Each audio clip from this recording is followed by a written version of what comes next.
Sempre em busca por um país justo e desenvolvido, a Polícia Federal completou 77 anos de existência.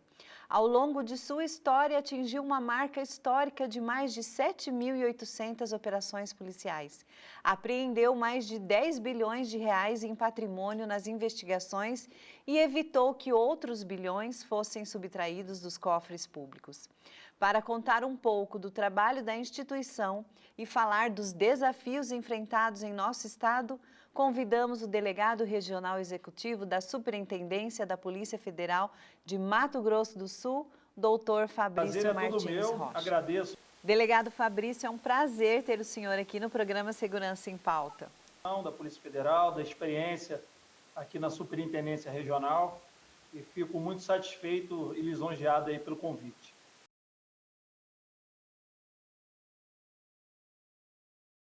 A Polícia Federal é originária... Delegado, o senhor pode falar um pouquinho para a gente da história da Polícia Federal? Até 1944, havia a Polícia Civil do Distrito Federal, e dentro de um processo de modernização da era Vargas, que começou em 1938 com a criação da DASP, né, que era o Departamento Administrativo de Segurança Pública, em 1944, já no final da primeira passagem do presidente Vargas, ele transforma a Polícia Civil do Distrito Federal no Departamento Federal de Segurança Pública, mas continuou com as atribuições de Polícia Judiciária do Distrito Federal. Não houve uma ampliação.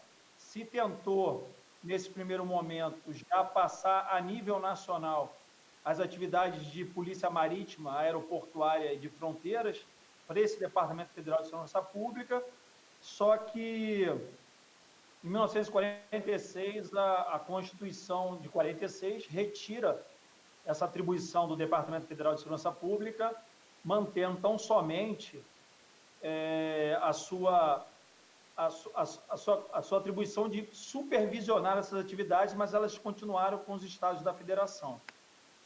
Em 1964, um pouco antes disso, com a transferência do Distrito Federal do Rio de Janeiro para a cidade de Brasília, né, e toda a sede administrativa do governo federal foi para Brasília, há um deslocamento do Departamento Federal de Segurança Pública do Rio para Brasília, mas só acompanham 6 servidores. Então, o departamento passou a existir, mas esvaziado no sentido de recurso humano. A ideia da época foi pegar a Guarda Especial de Brasília, que era uma polícia criada no momento em que Brasília era um canteiro de obras, e incorporar o Departamento Federal de Segurança Pública. Eu não tive a oportunidade de trabalhar com colegas egressos da Guarda, da GEB, né, que era a Guarda Especial de Brasília, que a gente chama de gebianos. Mas eu conheci 2, ainda já faleceram, mas na época ainda já eram aposentados, mas eu conheci 2 desses gebianos, que conta a história aí do departamento. Em 64, o Departamento Federal de Segurança Pública passa a ter atuação nacional, então passa a ter efetivamente uma atribuição federal em relação a determinadas atividades, tanto de polícia judiciária quanto de polícia aeroportuária, marítima e de fronteiras. E em 67, a Constituição de 67, pela primeira vez, utiliza a expressão Polícia Federal. Então, nós saímos da nomenclatura de Departamento Federal de Segurança Pública e passamos a ter o nome de Departamento de Polícia Federal. E desde então, né, agora é só Polícia Federal, dos anos para cá, mas desde então ficou essa nomenclatura. E a criação do Departamento Federal de Segurança Pública se dá em 28 de março de 44. E 28 de março é o Dia da Polícia Federal. E a nacionalização das atribuições se dá em 16 de novembro de 64 e 16 de novembro é o Dia do Policial Federal. Daí as razões históricas para essas datas.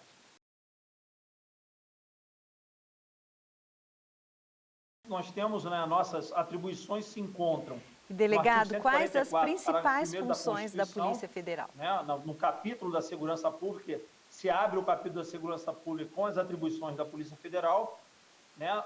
Então, ali estão elencadas tanto atividades de polícia judiciária, efetivamente, quanto de polícia administrativa, como órgão fiscalizatório de determinadas atividades privadas. o mesmo e há uma complementação através da Lei 10.446, e que amplia a atribuição da Polícia Federal para aqueles crimes de caráter internacional ou interestadual e que se exige uma repressão uniforme. Então, às vezes há uma quadrilha atuando em mais de um estado, né? Isso é muito comum em rouba-banco, atuando em mais de um estado. Então, a Polícia Federal tem atribuição nessa investigação porque há necessidade da repressão uniforme pela atuação em todo o território nacional. Fica mais fácil do que as polícias civis de cada estado fazer uma investigação, muitas vezes limitada à sua esfera territorial.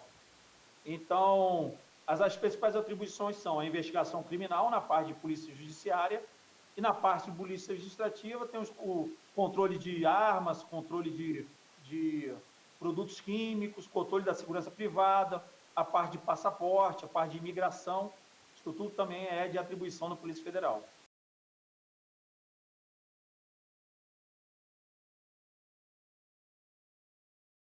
E, delegado, nesses 77 anos de existência sim, da Polícia né, Federal, a instituição e os seus membros têm o que comemorar? 14 anos daqui a alguns meses na Polícia Federal, e nós, é lógico que nós vivemos, e isso aí conversando com os mais antigos, uma melhoria muito grande no decorrer desses anos de recursos humanos, materiais, ferramentas de investigação, para até apresentar um melhor trabalho para a sociedade no tocante às atribuições em geral da Polícia Federal.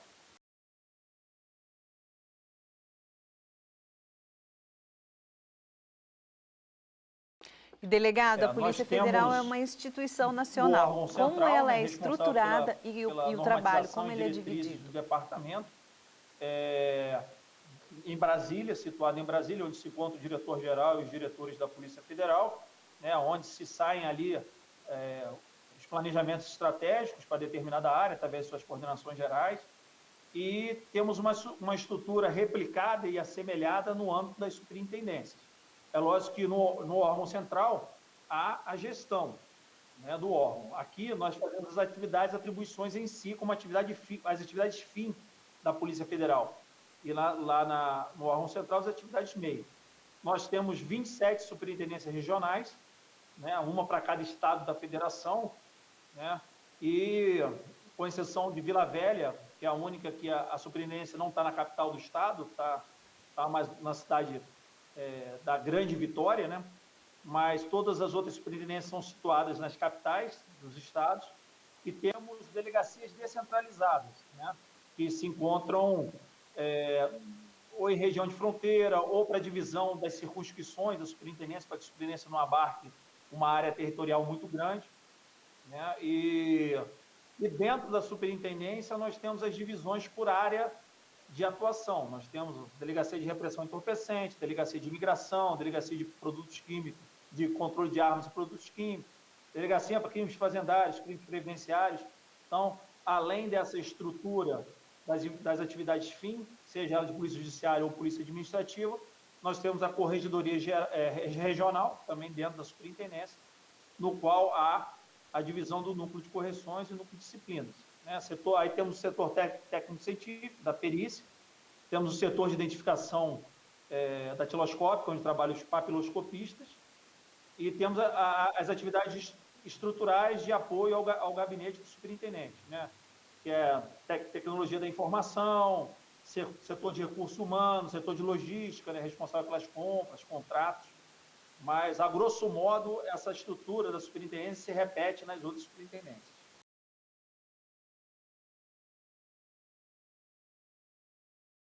Então, além daqui da capital, né, e, delegado, em quais municípios do nosso estado nós temos sede 5 delegacias descentralizadas no estado, né? Nas cidades de Ponta Porã, Corumbá, Três Lagoas, Naviraí e Dourados. Então, cada uma com a sua área de circunscrição, respondendo ali pelas atividades de polícia judiciária e administrativa da região.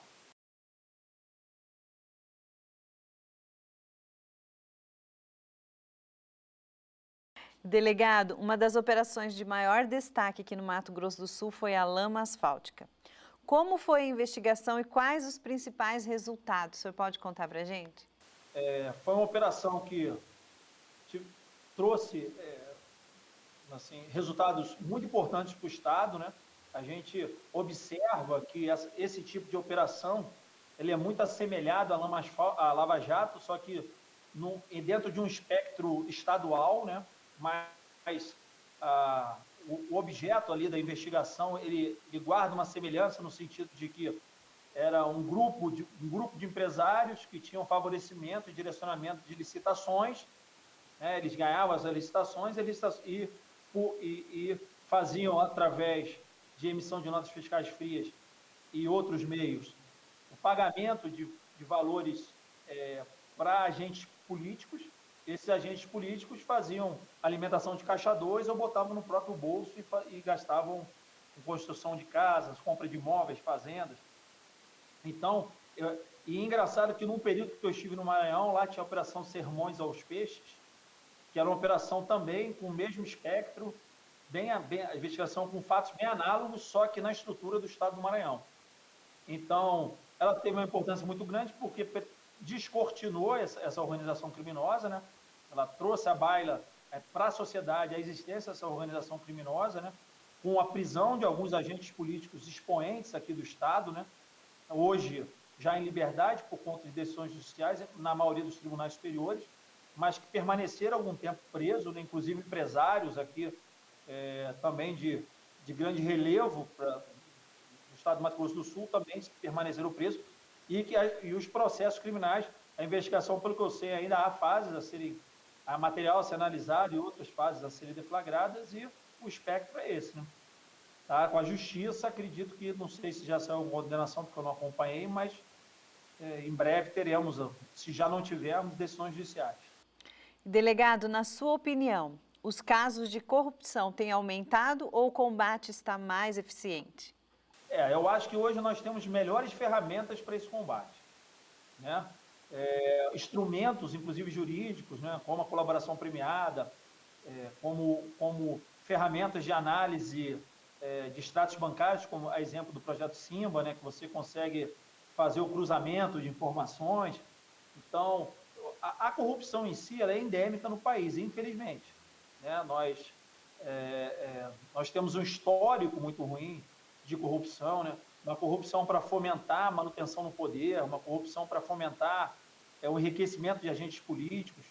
Então assim, ela está bem estruturada, né? dentro da estrutura organizacional do país.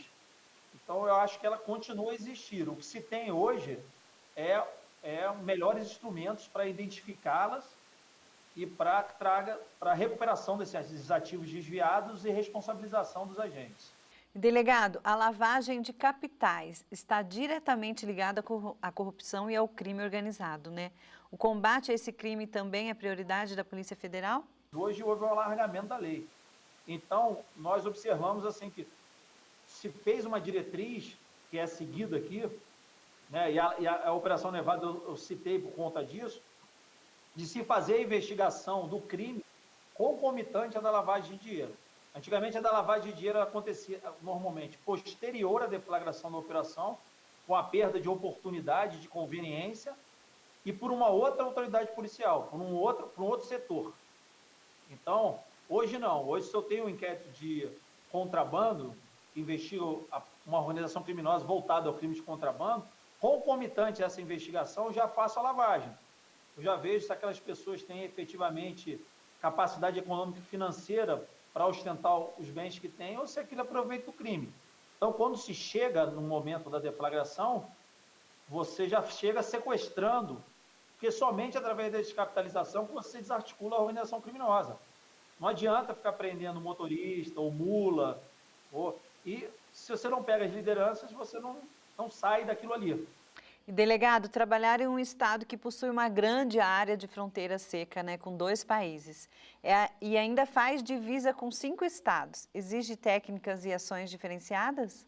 Existem servidores abnegados, eu diria.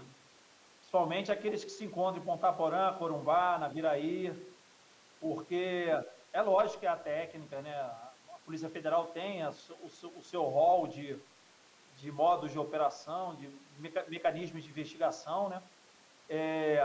Mas mais que isso, a gente precisa de servidor que esteja disposto a trabalhar, porque nós temos 2 países que são produtores de droga, né, Paraguai e Bolívia, no tocante a maconha e cocaína. Nós somos um corredor de droga, porque nós somos uma passagem para a droga que vai para São Paulo, que às vezes se escoa até a Europa, Estados Unidos, através dos portos, né? Então, a gente mata um leão cada dia aqui, né? O efetivo da Polícia Federal em todo o estado, para as 5 unidades, para a superintendência, são 411 policiais. Delegado, como que é o combate ao tráfico internacional de drogas e às armas no estado? Assim, normalmente, né, são informações que chegam à Polícia Federal, egressas de outras bases de inteligência ou próprio, né, nós recebemos muita informação aqui, às vezes de cidadãos anônimos que informam, tá tendo tal situação, fulano de tal enriqueceu, e a gente faz a partir daí a gente, dentro dos nossos recursos humanos disponíveis, né, a gente faz uma seleção dos trabalhos, né, daquilo que a gente entende que o resultado vai ser mais benéfico para a sociedade, e a gente vai desenvolvendo trabalho conforme essa fila aí, nós vamos desenvolvendo trabalho, alguns trabalhos simultâneos, e vamos realizando a materialização desses flagrantes e vamos fazendo o levantamento dos bens das organizações criminosas para que, ao final, a gente consiga, como eu já disse, fazer tanta prisão, né, cumprir os mandados de busca, de prisão e terminar a investigação criminal apresentando ao Ministério Público um bom trabalho, um trabalho que se sustente na fase judicial e descapitalizando essas pessoas, porque também, senão, é de pouca valia. E o contrabando, em especial de cigarros, delegado, é outro motivo de preocupação da Polícia Federal? Tanto é que nós tivemos aí nos últimos 2 anos, 2019 para cá, né, nós tivemos a operação NEPS, que é de 2018, né, que desarticulou uma organização muito grande dessa área, inclusive com o envolvimento de agentes policiais, né? Nós tivemos outras fases da operação NEPS, seguindo esse caminho. Nós tivemos a operação Tessar, nós tivemos a operação Trunk, também envolvendo, infelizmente, agentes policiais, né, nessas operações. Então, e a gente observou que houve uma boa desarticularização das organizações, né? Mas, infelizmente, a gente sabe que, com o tempo, elas se reestruturam com outras pessoas. Mas conseguimos fazer a questão da lavagem dessas operações, né, apreendendo, sequestrando bens móveis e imóveis dos investigados, e quase que anualmente nós temos, pelo menos alguma unidade do Estado, uma operação voltada ao combate do contrabando desse caminho. Fora as apreensões regulares feitas pelas outras forças, né, pela Polícia Militar, pela Polícia Rodoviária Federal, que se encontram diuturnamente na pista, e aquelas feitas pela própria Polícia Federal com base em informações. Vamos para um rápido intervalo e já voltamos para falar mais sobre o trabalho da Polícia Federal. Não saia daí.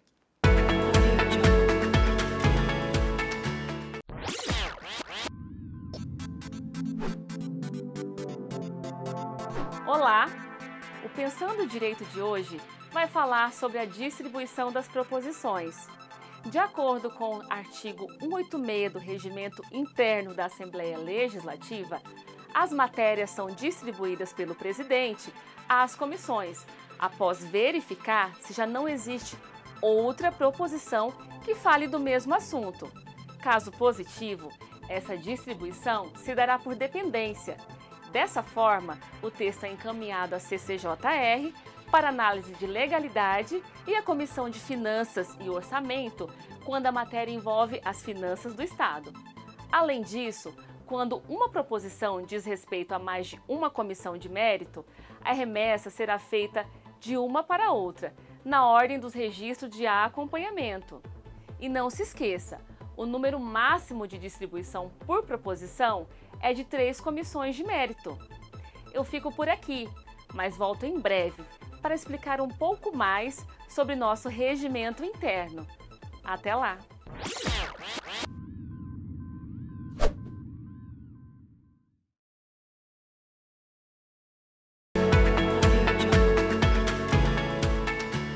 De volta com Segurança em Pauta, hoje falando com o delegado regional executivo da Superintendência da Polícia Federal de Mato Grosso do Sul, o doutor Fabrício Martins Rocha. Delegado, e um serviço tão amplo e importante como o da Polícia Judiciária exige parceria entre as instituições, né? Como que é a relação da Polícia Federal com a Polícia Civil do Mato Grosso do Sul? A relação aqui sempre foi muito boa. Temos excelentes contatos, doutor Peró no Garras, né? Desde antes, doutor Sartori, na época eu era chefe da Delegacia de Repressão do Entorpecente, tinha muito contato com o doutor Sartori, ele ainda na DENAR. Então, sempre mantivemos esse relacionamento estreito, não só no âmbito administrativo, mas também na troca de informações. Tivemos aqui a Força-Tarefa, eu quando fui chefe da DELEPAT, coordenei a Força-Tarefa Policial. Ela é composta pela Polícia Civil, pela Polícia Militar e pela Polícia Federal, funcionava aqui nas dependências da Superintendência, né? Nós tivemos, eu acho que 1 ano e meio, a prisão de 127 pessoas, 51 armas apreendidas, um número excepcional na gestão do Dr. Jacine, né? Delegado, a Polícia Federal não atua só no combate aos crimes.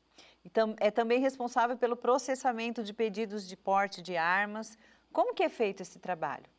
Dentro da Delegacia de Controle de Armas e Produtos Químicos, né, hoje de titularidade do Dr. Tacílio, se encontra hoje toda a parte de polícia administrativa, que é a Delegacia de Imigração e a Delegacia de Segurança Privada, se encontra nas dependências do Shopping Campo Grande, né, que é um facilitador, não é mais aqui na Superintendência, que é um pouco contramão a localização da Superintendência, é um facilitador para o cidadão, com uma excelente estrutura física para receber a sociedade, né, para receber as pessoas que buscam esse serviço. Então, normalmente, os pedidos de porte, aquisição, renovação do porte aportam na Polícia Federal, lá na Delegacia de Controle de Armas e Produtos Químicos, e há todo um processamento, que há um regramento próprio da legislação, há todo um processamento para análise em relação se efetivamente é caso de emissão de porte ou não, seguindo os critérios objetivos. Então, não há subjetividade, não tem a vontade do delegado-chefe, nem tem a vontade do superintendente. Na verdade, muitas vezes, há a negativa do porte ou da aquisição de uma determinada arma por a pessoa possuir antecedentes criminais ou maus antecedentes. Então, tudo é fundamentado sempre com a possibilidade de grau de recurso. Delegado, a expedição de passaportes também faz parte das atribuições da Polícia Federal, né? Também lá nas dependências do Shopping Campo Grande, ali do lado da Riachuelo, no segundo piso. Passaporte, graças a Deus, a gente tem sempre, porque a gente tem sempre se abre um questionário de avaliação do atendimento, né? A nossa avaliação assim está sempre acima da média nacional, próxima à nota máxima. Hoje, mesmo com a pandemia, a gente trabalha com menos de 7 dias de agendamento, então, se a pessoa quiser agendar o passaporte hoje, ela vai ter, no máximo, em 7 dias, ela já tem vaga para ter seu atendimento, mas é lógico que houve um decréscimo também do atendimento por conta da pandemia, né? Nem todo mundo tem viajado para o exterior nesse período, né? Há restrições, inclusive, de alguns países em receber gente, então, mas o serviço é feito lá no Shopping Campo Grande. As delegacias descentralizadas, todas também realizam essas atividades. Então, a Delegacia de Naviraí recebe o pessoal da macro-região ali de Naviraí, da circunscrição, mesma coisa com Potaporã, Corumbá. Então, todas as atividades de polícia administrativa são exercidas também nas unidades descentralizadas. Delegado, outra importante função é no controle migratório nas fronteiras. Qual o papel da Polícia Federal na entrada dos estrangeiros no nosso país? No tocante à imigração, aqui no âmbito da Superintendência, também é feito no shopping, né? Ali tem a parte de regularização migratória dos estrangeiros que aportam aqui na Superintendência, são encaminhados para lá. E na região de fronteira, principalmente Ponta Porã e Corumbá, porque na Naviraí acaba que a pessoa faz o procedimento migratório, quem chega por Salto, às vezes em Guaíra, no Paraná, né? Porque é mais próximo. Mas Ponta Porã e Corumbá, né, nós estamos enfrentando aí a questão do fechamento das fronteiras por conta da pandemia. Então, isso a gente tenta fazer de uma forma mais vigilante possível, mas nós não somos uma polícia ostensiva e nós temos uma fronteira seca gigantesca. Quem conhece a região de Corumbá, de Ponta Porã, sabe que a pessoa adentra em território nacional por diversos locais. Às vezes a gente faz ali no posto Esdras, ali lá em Corumbá, o encerramento do posto, mas tem várias vias vicinais de terra que a pessoa acaba entrando. Nós estamos enfrentando a questão dos venezuelanos, dos haitianos, ao acréscimo de venezuelanos, principalmente, que não estão mais entrando por Pacaraima, em Roraima, estão descendo até a Bolívia e entrando por aqui. E mesmo com a fronteira fechada, nós tínhamos que fazer a deportação imediata dessas pessoas, mas o problema é que quando a gente vai devolvê-las à Bolívia, a Bolívia não os recebe, porque eles não são cidadãos bolivianos, eles são venezuelanos. Então, as pessoas, infelizmente, permanecem em território nacional e vão buscar o refúgio ou regularização mais à frente, porque nesse momento não é possível fazer regularização. A gente tem enfrentado algumas decisões judiciais, que, por determinação da Justiça Federal, está se regularizando pessoas, em detrimento da portaria interministerial da Casa Civil da Presidência da República, mas aí a gente cumpre a ordem judicial e a gente não discute. Delegado, em comemoração aos 77 anos da Polícia Federal, o senhor gostaria de deixar uma mensagem para os seus colegas? Para os meus colegas é só uma mensagem de agradecimento. Foi aqui na Superintendência do Mato Grosso do Sul onde eu me forjei